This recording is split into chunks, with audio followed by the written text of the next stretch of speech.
ময়মনসিংহের ফুলবাড়িয়া প্রেসক্লাবের বহু প্রতীক্ষিত নিজস্ব কার্যালয়ের আনুষ্ঠানিক উদ্বোধন হয়েছে শনিবার সকালে। ভার্চুয়াল প্ল্যাটফর্মে যুক্ত হয়ে নবনির্মিত কার্যালয় উদ্বোধন করেন ময়মনসিংহের জেলা প্রশাসক মফিদুল আলম। উপজেলা নির্বাহী অফিসার ও প্রেস ক্লাবের সভাপতি মোহাম্মদ আরিফুল ইসলামের সভাপতিতে অনুষ্ঠানে বিশেষ অতিথি হিসেবে বক্তব্য রাখেন ফুলবাড়িয়া থানার অফিসার ইনচার্জ মোহাম্মদ রুকনুজ্জামান, ক্লাবের সহসভাপতি আবুল কালাম, উপজেলা মডেল মসজিদের ইমাম ও খতিব মুফতি মাওলানা আশরাফুল আলম। অনুষ্ঠান সঞ্চালনা করেন সাধারণ সম্পাদক আব্দুল হালিম।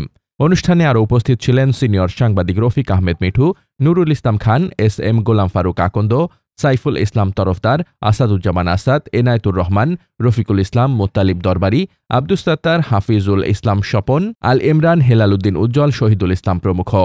দীর্ঘদিনের বিভক্তি কাটিয়ে ফুলবাড়িয়া একক প্রেস ক্লাব গঠনের সূচনা হয় সিনিয়র সাংবাদিক জনপ্রতিনিধি এবং প্রশাসনের উদ্যোগে। বহু বছর ধরে 5 থেকে 6টি আলাদা সংগঠন সক্রিয় থাকলেও একক সংগঠন প্রতিষ্ঠার দাবি ছিল দীর্ঘদিনের। এ প্রেক্ষাপটে গঠনতন্ত্র প্রণয়ন করে ইউএনওকে পদাধিকার বলে সভাপতি করা হয়।